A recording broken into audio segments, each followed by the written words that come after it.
Las noticias falsas o fake news en inglés son uno de los fenómenos fundamentales asociados a la infodemia. Según estudios realizados en el MIT, en 2018 las noticias falsas alcanzaron casi la mitad del consumo mediático del estadounidense promedio.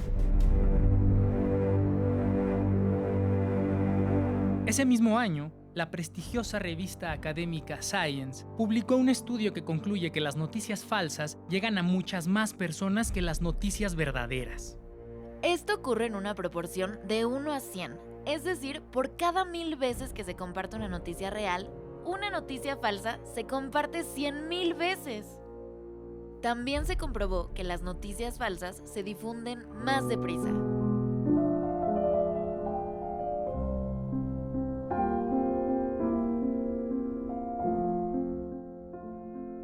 ¿Pero por qué tanta diferencia? ¿Que no nos damos cuenta cuando una noticia es falsa? ¿No es cuestión de simple lógica?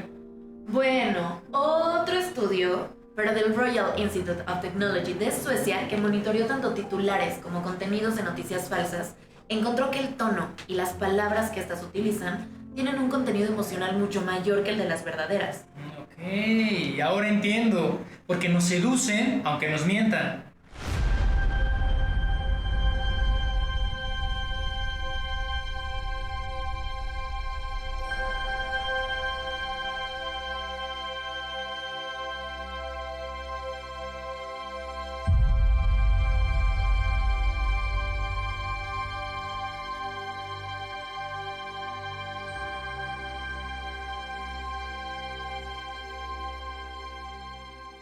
Las emociones aparecen en nuestro cerebro mucho más rápido que nuestros pensamientos conscientes.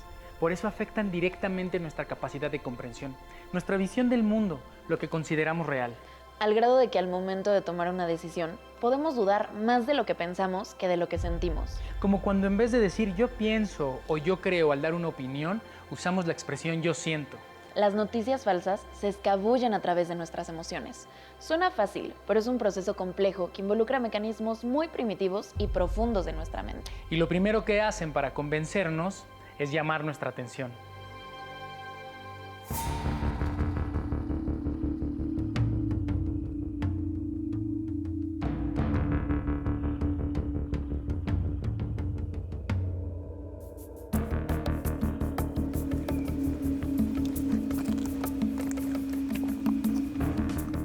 Los humanos no tenemos grandes colmillos o garras, ni potentes músculos como otros animales. Tampoco es que seamos muy rápidos y ágiles. Para enfrentar los peligros, hemos desarrollado nuestro cerebro y con él una habilidad exquisita para detectar y prestar atención hacia la información o eventos inesperados.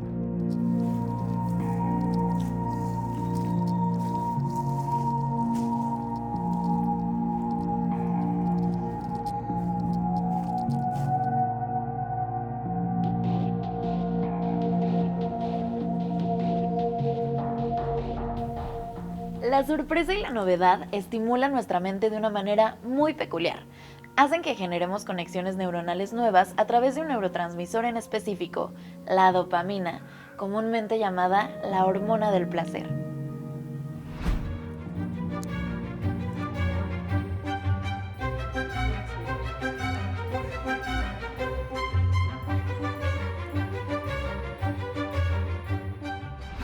La dopamina hace que nuestro cerebro se ponga en marcha. Genera sentimientos de gozo, motivación, curiosidad, recompensa. Pero ojo, por eso mismo la dopamina está directamente relacionada con las adicciones, como la adicción a las redes.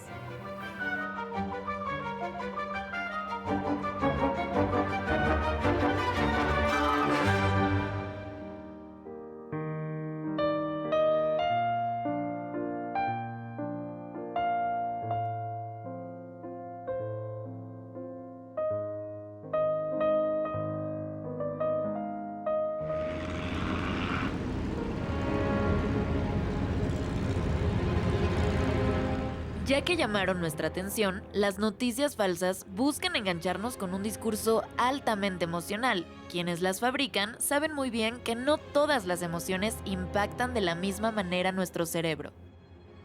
Por ejemplo, la tristeza puede hacernos participar en el pensamiento analítico. y hacernos más escépticos ante las noticias falsas, mientras que la felicidad aumenta la credulidad y disminuye la capacidad de detectar un engaño.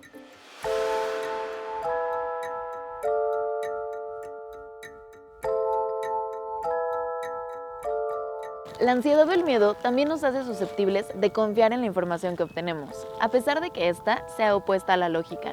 Y el enojo, a pesar de hacernos dudar, no ayuda al pensamiento analítico, sino que nos conduce a buscar respuestas en nuestras creencias previas. Hace que veamos lo que queremos ver.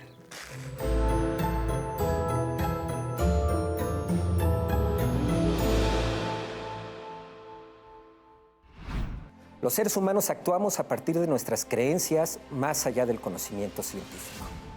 A diferencia de los aztecas que creían que durante la noche se desataba una batalla entre el sol y la luna, por lo cual no existía la seguridad de que amaneciera al día siguiente, en la actualidad nos vamos a dormir con la certeza de que al día siguiente saldrá el sol, porque creemos de manera contundente que así será, sin saber incluso la explicación científica de la causa del día y de la noche, es decir, el movimiento de rotación de la Tierra. En los últimos años, las redes sociales han evidenciado un fenómeno que tiene que ver con las creencias propias, las creencias ajenas y la capacidad de los seres humanos para autocuestionarnos o autoengañarnos.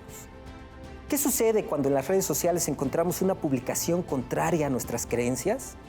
En primera instancia nos sentimos violentados porque esa publicación cuestiona nuestro sistema de creencias, que en el fondo es lo que sostiene nuestro mundo, lo que le da sentido a nuestras vidas y lo que explica nuestra relación con los demás seres humanos y el mundo, además de explicar nuestra manera de actuar.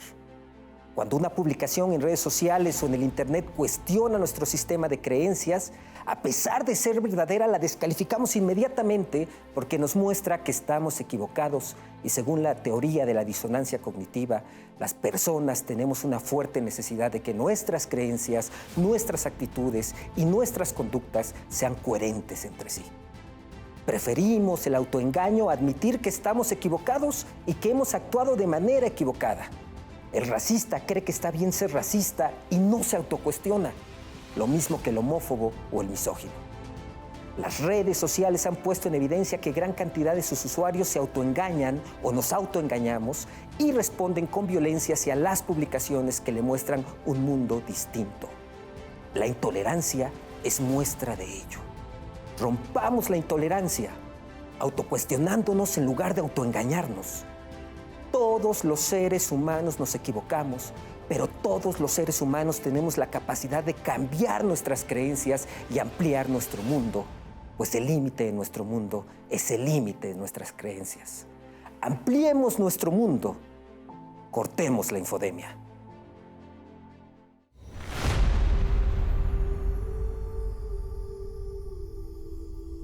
El peligro de la información falsa es especialmente significativo en el ámbito político. Un ejemplo claro fueron las elecciones presidenciales de 2016 en Estados Unidos. Un estudio de la Universidad Estatal de Ohio sugiere que alrededor del 4% de votantes demócratas que apoyaron a Barack Obama en 2012 no votaron por Hillary Clinton debido a la creencia en noticias falsas. La investigación se basó en 3 populares noticias falsas sobre Hillary Clinton. Una apelaba a la preocupación y miedo del votante, afirmando que Clinton tenía muy mala salud debido a una enfermedad grave. Otra iba dirigida a las creencias religiosas y morales del votante, mintiendo al decir que el Papa Francisco respaldaba a Trump. Y la última provocaba indignación y enojo, afirmando que Hillary Clinton, cuando fue secretaria de Estado, había aprobado la venta de armas a yihadistas, incluidos ISIS. Del grupo de estudio, una cuarta parte de los votantes de Obama en 2012 creyeron al menos una de estas historias. Y de esos, más de la mitad decidió no votar por Clinton. De aquellos que no creyeron en ninguna de las noticias falsas, el 89% votó por la candidata. This morning, love triumphed. Por supuesto que estos datos son solo una pequeña muestra de un fenómeno complejo y extenso, y con ellos no se puede probar que la creencia en noticias falsas provocó que los exvotantes de Obama desertaran del voto demócrata en 2016. Pero sí sugieren claramente que la exposición de noticias falsas tuvo un impacto significativo en las decisiones de los votantes. In the face of division and hate, let's have each other's back.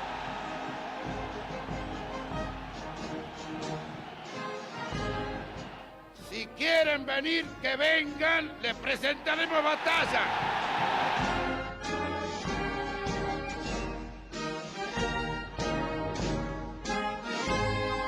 Este 2 de abril de 1982, cuando en la República Argentina es la hora 12:47 minutos. La enseña azul y blanca llega al tope del mástil. Una rotunda y una contundente campaña de prensa, de propaganda, con ese fervor patriótico que particularmente lo tenía la televisión pública, Argentina Televisora Color, en ese programa Noticias 60 Minutos que estaba a la noche. Vamos a compartir ya mismo las primeras e inolvidables imágenes de los primeros momentos de la Guerra de las Malvinas que estamos librando. La población en el continente se enteraba de lo que sucedía en las islas bajo un control férreo de la dictadura militar, de las Fuerzas Armadas que habían llevado al país a la guerra. ¿Usted qué hace, señor? ¿Cuál es su actividad habitual? No me diga lo que está haciendo acá. No, estudio odontología. ¿Y por qué se le ocurrió venir? Bueno, quería contribuir con un granito de arena a algo tan importante como es defender la soberanía de nuestras Malvinas. Ese recaudar alimentos y hacer todo ese operativo de tejer bufandas en la rural, acá en Buenos Aires, cuando eso nunca iba a llegar a las islas.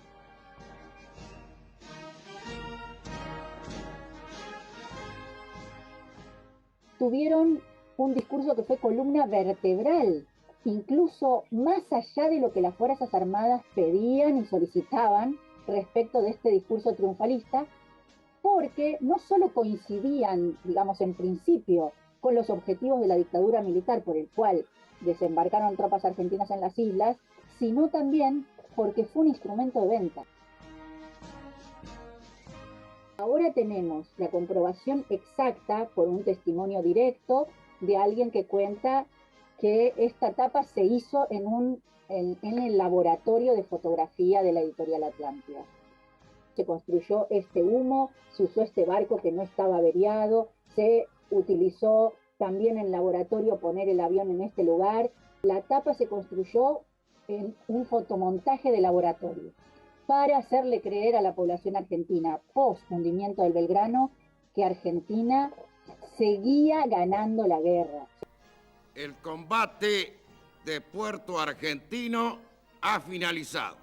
Fue una experiencia difícil, compleja, que estamos orgullosos de haber estado allá, pero que también hay que humanizar y entender y hablar desde esa perspectiva, porque se hizo mucho, se dijo mucho, se luchó, uno creyó en lo que se estaba viviendo y después hubo una gran decepción por esa propaganda mediática, por esas falsas noticias que trataban de contar una realidad que después, en definitiva, fue distinta a la que se vivió.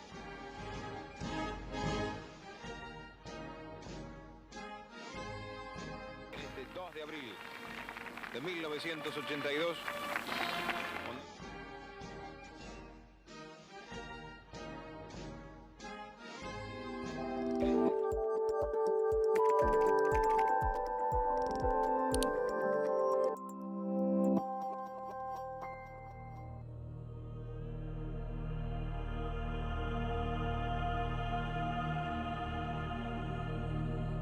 Quienes fabrican noticias falsas saben que la ira o el disgusto atrae nuestros sentidos ofuscando el pensamiento crítico. Y esto se traduce en mayor audiencia y popularidad, en más clics a una página. Algo así como cuando antes de las redes sociales provocaron el miedo y la curiosidad con eso del chupacabras. Todos querían ver las fotos.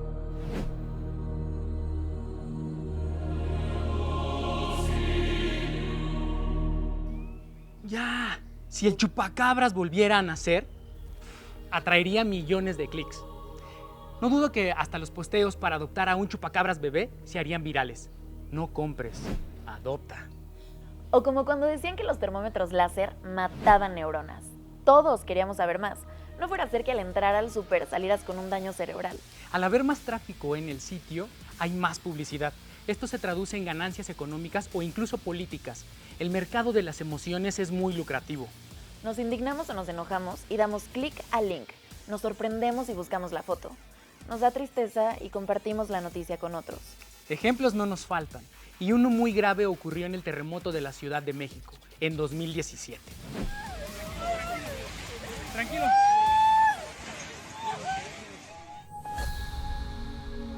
El 19 de septiembre de 2017 hubo un fuerte temblor en la zona central del país y bueno, en la Ciudad de México se derrumbaron 24 edificios y cientos de personas murieron.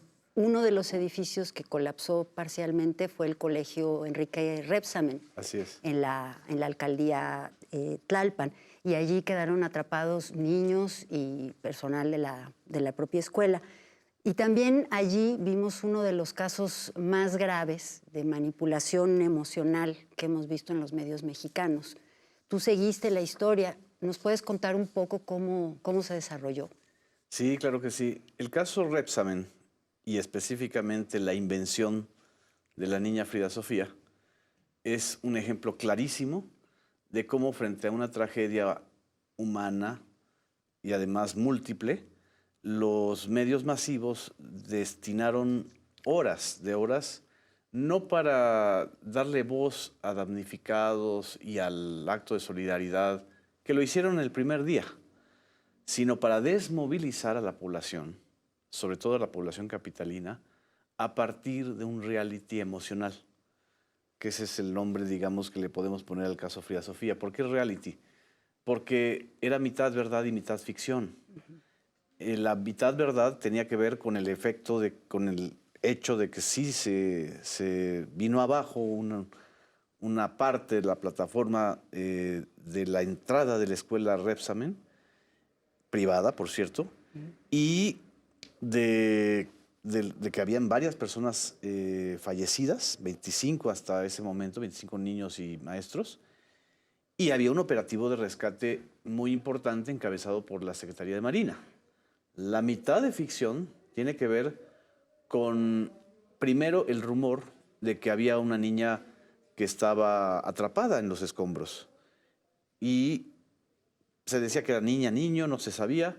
Después hubo testimonios que nunca se confirmaron, de que se escuchaba que pedía agua, que susurraba. Y a partir de ese rumor se construyó un reality de 13 horas. Fueron 13 horas continuas de transmisión en vivo, que empezó siendo de Televisa y se fueron sumando las demás cadenas televisivas. Y aparte de las cadenas televisivas, todas las cadenas de radio, los blogs digitales que jugaron un papel fundamental en esta parte.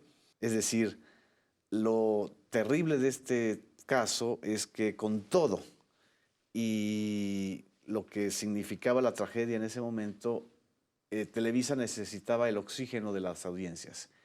Y hasta ese momento, después de venir de un declive muy fuerte de sus audiencias, logró rebasar los 20 millones de teleaudiencias, ¿no? De personas que estaban viendo la transmisión.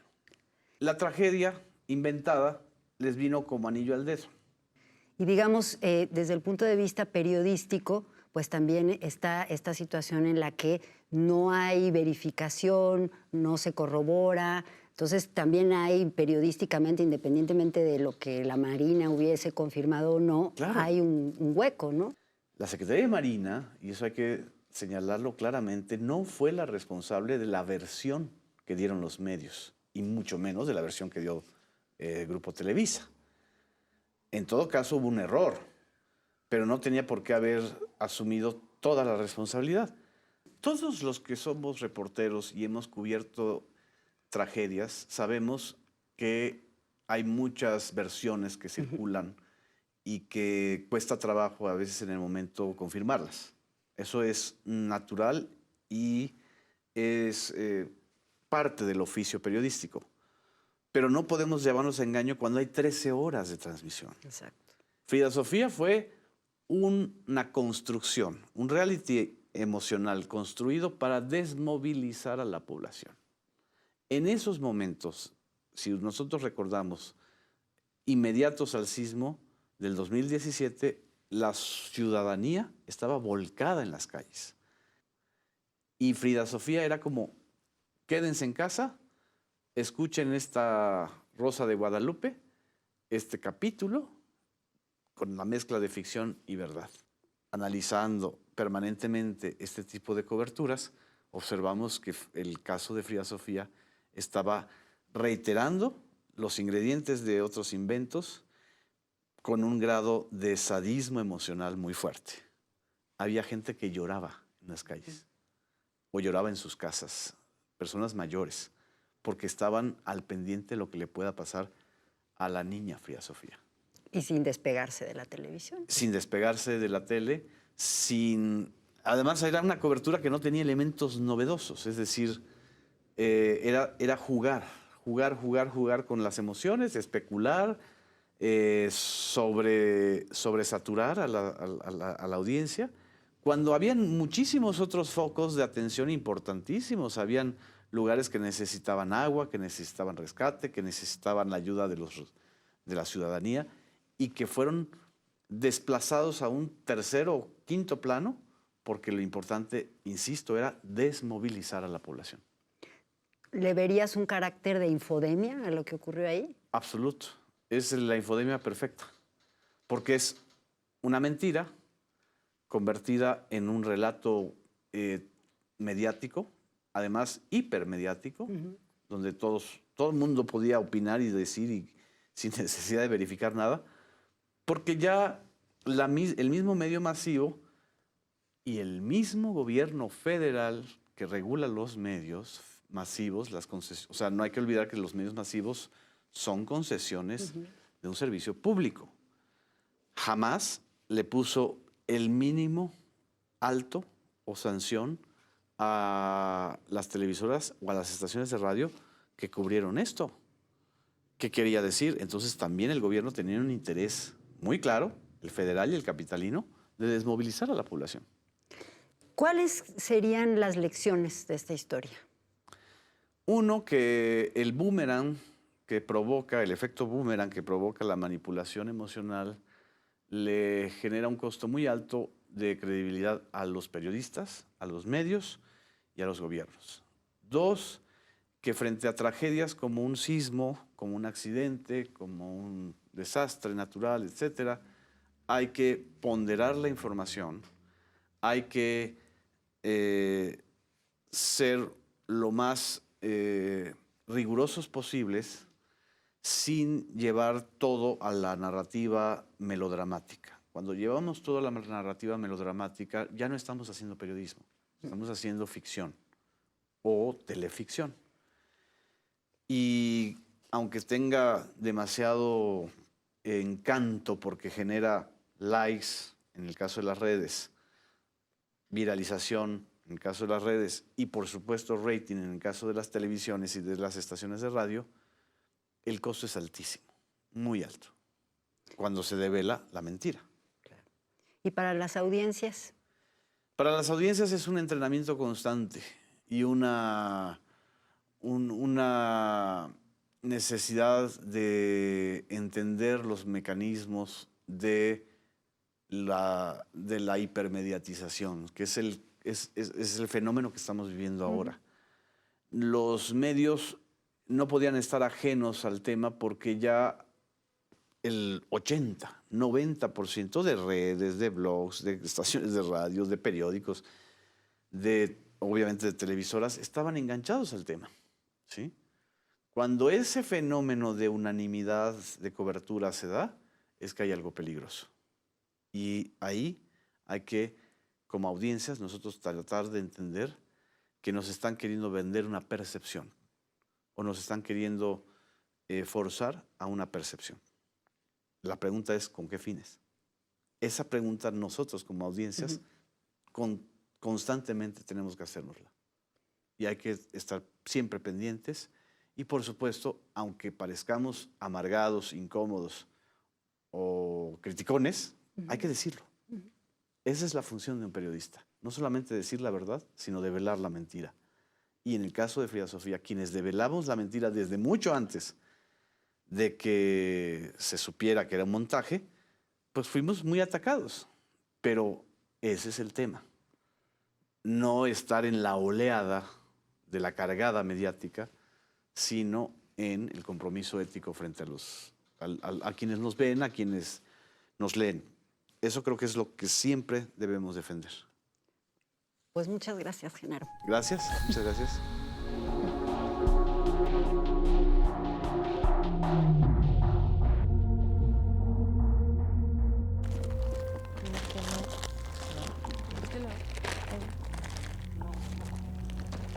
Hemos visto cómo en ciertas ocasiones las emociones pueden predominar sobre el pensamiento y atraernos hacia el consumo de información chatarra.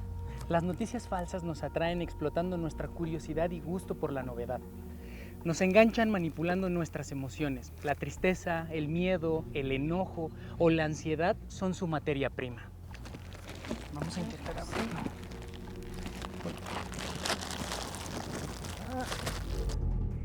Pero es necesario que estemos alerta, que aunque las emociones nos hagan creer y reaccionar frente a lo que vemos, sepamos que lo que contiene puede no ser verdadero y que puede estar simplemente vacío o cargado de basura que contamina nuestro pensamiento e intoxica el ambiente.